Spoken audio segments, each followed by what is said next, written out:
नाज़रीन, ऐसा लगता है कि पता नहीं फौज के ऊपर कोई हमला हो गया है या कोई ऐसी बात है। कभी कहीं रैलियां निकलवाई जा रही हैं, कहीं प्रेस कॉन्फ्रेंसेस करवाई जा रही हैं। DGISPR की प्रेस कॉन्फ्रेंस ने एक ऐसी शर्मिंदगी वाली सूरत हाल पैदा कर दी है कि अब उसे कवर करने के लिए कभी कुछ कर रहे हैं, कभी कुछ कर रहे हैं, लेकिन कवर हो नहीं रहा। कल मुस्तफ़ा कमाल और फारूक सत्तार वगैरह आए हुए थे। फैसल वाडा तो परमानेंट इसी काम पे लगे हुए हैं, अता तारड़ वगैरह भी। तो आज जो है वो तलाल चौधरी, फैसल करीम कुंडी और मरियम औरंगजेब वगैरह को लाया गया, मैदान में बिठाया गया। फैसल वाडा कह रहे हैं जी रगड़ के रख देंगे, तलाल चौधरी कह रहे हैं जी जबान खींच लेंगे, वो DG साहब कहते हैं तुम्हारी हैसियत क्या है। मुझे समझ नहीं आ रही है किस तरफ जा रहे हैं, ये चाहते क्या है। भाई एक आदमी को जेल के अंदर बंद किया हुआ है और उसके ऊपर जुल्म कर रहे हैं। अब वो जुल्म के खिलाफ बोलता है तो कहते हैं जी बोलता क्यों है। अच्छा, जो एक बड़ा प्रॉब्लम हुआ ना वो ये भी हुआ कि जो पाकिस्तान तहरीक इंसाफ की बाहर मौजूद जितनी भी क़यादत है, उन्होंने जितनी मैच्योरिटी से DGISPR की फुल टॉस को खेला है वो कमाल कर दिया उन्होंने। आगे चल के बात करते हैं। DGISPR की प्रेस कॉन्फ्रेंस को मिनवान तस्लीम किया जाए, उसको अपनाया जाए, उसकी हमायत की जाए, ये दबाव सियासी जमातों पे और शख्सियात पे डाला जा रहा है। अब इदारा इस लेवल पे आ गया है, उन्हें कहा जा रहा है कि इदारे ने तो ये लेवल तक पहुंच के हिम्मत कर दी है, इदारा तो इमरान खान का दुश्मन बन गया, सामने आकर खड़ा हो गया, तो आप भी हिम्मत करें, आप भी आकर लड़ें। आपका तो सियासी मुखालिफ है। सियासतदानों में लेकिन एक प्रॉब्लम होती है, वो आते हैं, आके बोल बाल देते हैं, कर लेते हैं। कई लोगों को अपनी इज्जत से प्यार नहीं होता, लेकिन ज्यादातर लोग डरते हैं कि भाई हम फौज से एक सियासी जमात को मार पड़वा रहे हैं, कल को हमने भी सियासत करनी है। यही सारा कुछ जब हमारे साथ होगा तो हम फिर रोना पिटना कहां जाके करेंगे। वो बेचारे इस बात से भी डरते हैं, लेकिन इनके बीच में फंसे हुए अब 3-4 साल ज्यादा होते हैं किसी फौजी के पास। ये जरा थोड़ा लंबा हो गया टाइम, हो सकता है खत्म हो जाए, कोई पता नहीं होता ना, वक्त का कोई पता नहीं होता। लेकिन ये जो टाइम लंबा भी हो गया, इसके बावजूद सबको पता है कि टाइम खत्म हो जाना है और पॉलिटिकल पार्टीज ने यहीं पे रहना है और उन्हें बाद में ये सारा कुछ बर्दाश्त करना पड़ेगा। अगर वो बच गई तो पॉलिटिकल पार्टीज के बचने के इम्कान तो बहुत कम है। जिस तरह उन्होंने अवाम से मुखालफत ले ली है, ऐसे ऐसे लोग बिठा दिए इन्होंने, यानी मुख्तलिफ शहरों के अंदर बंदे निकलवा रहे, वो निकल के प्रोटेस्ट कर रहे हैं। कुछ सुन्नी इत्तेहाद कौंसिल वाले आ गए, कभी कोई और आ गया, कभी कोई और ग्रुप निकल आया, और कहीं 20 लोग हैं, कहीं 25 लोग हैं, कहीं 40 लोग हैं। बस ये फौज से इजहारी यकजहती हो रहा है। और इसके अंदर जो है वो आसिम मुनीर साहब का और DGISPR का फोटो उठाया हुआ है। इजहारी यकजहती इस चीज का हो रहा है। क्या मसला क्या है कि फौज के ऊपर कोई हमला हो गया है या खुदा ना खास्ता कोई बहुत बड़ा मसला हो गया है। भाई ये मुबारकबाद के लिए आप रैलियां निकाल सकते हैं कि आसिम मुनीर साहब को बहुत सारे ओहदे मिल गए। मिसाल के तौर पे army chief, chief of defence forces और फील्ड मार्शल हाफिज सैयद आसिम मुनीर साहब, ये बहुत लंबा चौड़ा एक तारुफ हो गया उनका। मुबारकबाद दे सकते हैं कि उनका बहुत लंबा चौड़ा तारुफ हो गया। कोई ओहदे रह गए हैं तो वो भी उनको दे दिए जाएं। बहरहाल आसिम मुनीर साहब और DGISPR के फोटो लगा के धड़ाधड़ मुबारकबादें दी जा रही हैं। समझ नहीं आ रही कि ये लोग चाह क्या रहे हैं और ये कर क्यों रहे हैं, इसकी जरूरत क्या है इस वक्त। कोई इंडिया ने हमला कर दिया है, कोई दहशतगर्दों ने कोई बहुत बड़ा अटैक कर दिया है, कोई बहुत बड़ा इंसिडेंट हो गया। मुझे अच्छी तरह याद है कभी कोई दहशतगर्दी का बहुत बड़ा वाकया हो जाता था ना, तो लोग निकलते थे, निकल कर एहतजाज करते थे। हम छोटे होते थे, हम भी निकल के कहते थे ये बहुत बुरा हो रहा है, ये नहीं होना चाहिए। और हमें जो हमारे दोस्त हैं वो कहते थे आओ जी आओ, आज फलां जगह के ऊपर हम एहतजाज करेंगे। हम कभी चले जाते थे, कोई दहशतगर्दी के खिलाफ चले जाते थे, किसी और कोई और इशू हो जाता था उस पर चले जाते थे, ह्यूमन राइट्स के मामला पे। लेकिन ये क्या चल रहा है, समझ से बाहर है। अब इसके अंदर ऐसे ऐसे लोग बिठा दिए जिन्होंने अमली जामा को अमली पजामा बना दिया। और लोग बता रहे थे कि ये नून लीगी MP है, लीगी MP है। वो बैठे हुए जनाब, बैठ के कह रहे हैं जी मलक आसिम मुनीर। एक तो उन्होंने कहा ये मलक आसिम मुनीर साहब हैं, दूसरा वो कह रहे हैं जी कि इन्होंने कोई अमली पजामा पहनाया, अमली जामा को अमली पजामा पहना दिया। अंदाजा करें आप। और ये लोग आके फौज की तर्जुमानी कर रहे हैं और उनके हिस्से का मुकदमा लड़ रहे हैं। मुझे समझ नहीं आ रही ये प्रेस कॉन्फ्रेंस करने की जरूरत क्या थी। और जो एक बड़ा प्रॉब्लम है ना वो ये है कि पाकिस्तान तहरीक इंसाफ ने जो एस्टेब्लिशमेंट को बड़ा झटका दिया वो मैच्योरिटी का सबूत देकर दिया। यानी इन्हें लगा था कि पाकिस्तान तहरीक इंसाफ इस किस्म की प्रेस कॉन्फ्रेंस के रद्द-ए-अमल में बड़ा जारहाना मौक़िफ़ अपनाएगी, लेकिन चाहे वो प्रेस कॉन्फ्रेंस हो या उसके बाद जलसा हो, दोनों के अंदर बड़ा नपा तुला रद्द-ए-अमल दिया पाकिस्तान तहरीक इंसाफ ने। और जो इखलाकी बर्तरी है वो हासिल कर ली DGISPR के ऊपर। अब DGI-SPR एक इदारे के तर्जुमान है, इदारे के अंदर अजीब सी बेचैनी है कि ये किया क्या है इन्होंने। और PTI ने एक नपा-तुला बयान देकर अपनी इखलाकी बर्तरी इदारे के ऊपर भी रख ली और पाकिस्तान की पॉलिटिकल पार्टीज के ऊपर भी रख ली। अब सारे आकर गोंगलुओं से मट्टी झाड़ रहे हैं कि हम गवर्नर राज लगा देंगे तो मुल्क में इमरजेंसी लग जाएगी तो ये हो जाएगा। देखिए इमरान खान का जो रद्द अमल है ना, वो फर्द वाहिद के खिलाफ इमरान खान साहब गुस्से में बोलते हैं इसलिए कि वो जुल्म का शिकार है। इमरान खान का ये मानना है कि उनके ऊपर और उनकी फैमिली के ऊपर जितने भी मजालिम हो रहे हैं इनके लिए जिम्मेदार आसिम मुनीर साहब है। इमरान खान नवाज शरीफ को तो कुछ नहीं कहता ना, शहबाज शरीफ को, जरदारी को कुछ नहीं कहता। उनके खिलाफ जो एक पॉलिटिकल एक मुकाबला है वो तो चलता रहता है, वो इनको कहते रहते हैं, उनको कहते रहते हैं, लेकिन एक लिमिट में रहते हैं ना दोनों तरफ के लोग। लेकिन आसिम मुनीर साहब के मामले में इमरान खान साहब बहुत फ्रंट फुट पे चले जाते हैं आजकल। वजह क्या है?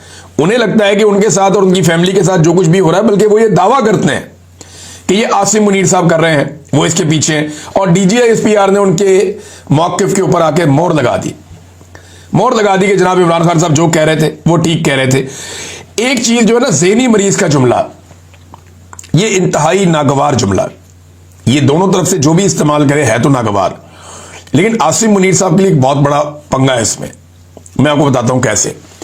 देखिए शहबाज शरीफ साहब को जब से इमरान खान साहब ने अर्दली का लकब दिया, लोग उन्हें उसी तरह सोचना शुरू हो गए, उसी तरह देखना शुरू हो गए। और शहबाज शरीफ साहब को आलमी सतह पे भी बाज लोगों ने शू शाइन बॉय का नाम दे दिया और शहबाज शरीफ साहब ने हरकतें भी ऐसी की।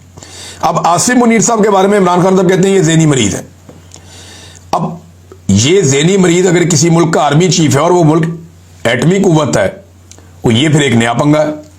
अब इमरान खान साहब ने तो कह दिया, उन्होंने कहा जो उनके ऊपर जुल्म हो रहा है, उनकी पार्टी के ऊपर जो जुल्म हो रहा है, जिस किस्म का वो तशद्दुद का सामना कर रहे हैं, जिस किस्म के हालात में उनको डाल दिया गया है और पाकिस्तान नीचे से नीचे जा रहा है, वो उस तनाजुर में ज़हनी मरीज कह रहे हैं। लेकिन यहां पे एटम बम का कंट्रोल भी उन्हीं के पास है, आसिम मुनीर साहब के पास। तो ये काबिल कबूल नहीं हो सकता ना, ये बड़ा प्रॉब्लम क्रिएट हो जाएगा। तो ये बड़ा नागवार गुजरता है जुमला। और फिर इमरान खान साहब को वापस जब ये कहा गया DGI-SPR की जानिब से साइकोपैथ या ज़हनी मरीज, और DGI-SPR ने अपनी प्रेस कॉन्फ्रेंस में आंख मारते हुए ये कहा, वैसे ये जेब तो नहीं देता, यूनिफॉर्म पहन के आप आंख मारें, एक खातून सहाफ़ी आपको सवाल करें और आप आंख मार के उसका जवाब दें, बड़ा नामुनासिब है।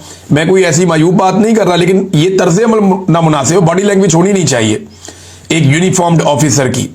शहबाज शरीफ ने जब आंख मारी थी, अजीब सा मुंह बनाया था। जब ट्रंप ने कहा था आओ ना, वो जो अंदर तारीफें कर रहे थे, अंदर बंद कमरे में जो तारीफें कर रहे थे, जो अंदर मेरी गेम उठा रहे थे, वो इधर उठाओ सबके सामने। तो शहबाज शरीफ साहब आंख मारते हुए फटाफट आए और शू शाइन बॉय बन गए। फटाफट शहबाज शरीफ साहब ने तारीफों के पुल बांधे, फिर वापस निकल गए। अब उन्होंने भी एक इस तरह का ही मुंह बना के आंख नीचे की थी। ऐसे ही DGI-SPR ने तो बाकायदा आंख मार दी। अच्छा, मैंने जब पहले क्लिप देखा ना, मैं हैरान हो गया। मैंने कहा नहीं इस लेवल तक नहीं जा सकते। फिर एक YouTube के ऊपर जाकर देखा, वहां पे भी इसी तरह आंख मारी हुई थी। वो एक दो जगह पे देखा तो हर जगह पे वो आंख मारी हुई है DGI-SPR ने। कितनी मायूब और कितनी बुरी बात है। ये बॉडी लैंग्वेज की बेसिक आइडियोलॉजी इनको पता होनी चाहिए। छोटी छोटी चीजों का आइडिया तो होना चाहिए ना। DGI-SPR है, आम आदमी तो नहीं है। पूरे इतने बड़े इदारे को, पाकिस्तान का सबसे बड़ा इदारा है, उसको रिप्रेजेंट कर रहे हैं। बहरहाल अब ये जो ज़हनी मरीज वाला मामला है, इमरान खान साहब को भी ज़हनी मरीज वापस कह दिया गया, उसकी वजह से ये इशू बहुत उठ गया पूरी दुनिया में। अच्छा, इमरान खान को तो ज़हनी मरीज आप साबित कर ही नहीं सकते। वो तो जेल के अंदर बैठा हुआ 2.5 साल से पूरे पाकिस्तान को घुमा रहा है और आपकी सारी सियासत उसके इर्द गिर्द घूम रही है। वो आदमी ज़हनी मरीज कैसे हो सकता है? वो तो बलागज़हीन आदमी होगा जिसने सबको चक्कर दिया हुआ जेल के अंदर बैठ के, जो जेल के अंदर बैठ के अपनी पार्टी नहीं पूरे मुल्क के निजाम के फैसले कर रहा है और आप उसके सामने मजबूर हैं। ये वो आदमी है जब पूरी दुनिया कोविड के अंदर, जब कोरोना वायरस आ गया था, पूरी दुनिया कोरोना के अंदर मार खा रही थी। पाकिस्तान की मिलिट्री एस्टेब्लिशमेंट सहाफियों को बुला बुला कर कह रही थी कि इमरान खान पे दबाव डालो, लॉकडाउन लगाए। अपोजिशन जमातों को एस्टेब्लिशमेंट कह रही थी कि इमरान खान पे तुम दबाव डालो, ये लॉकडाउन लगवाए, ये पाकिस्तान को मरवा देगा। लेकिन वो अकेला आदमी डट गया था। उसकी जहानत का आप यहां से अंदाजा करें कि पूरी दुनिया ने तारीफ की कि दुनिया में अगर कोई मुमालिक टॉप के ऊपर निमट सके कोरोना वायरस से, जिनकी हिकमत अमली सबसे बेहतर थी, तो उनमें एक इमरान खान था। ज़हीन तो वो उतना है, और इसकी जहानत के बारे में बहुत सारे लोग बहुत सारी बातें माजी में कर चुके हैं। नाजरीन, DGISPR ने शेख मुजीब को गद्दार कहा था, हालांकि गद्दार तो याया खान था, ये मैं तो बिल्कुल खुलकर कहूंगा। उसकी एक वजह है ना, याया खान की रंगीनियां किताबों के अंदर लिखी हैं और आज तक कभी किसी ने डिनाई भी नहीं किया। हमारे जो मुजीबुर रहमान शामी साहब हैं, उन्होंने जो कुछ याया खान के बारे में बताया प्रोग्राम के अंदर टीवी के ऊपर, वो सुन लें आपके कानों से धुएं निकल जाएंगे।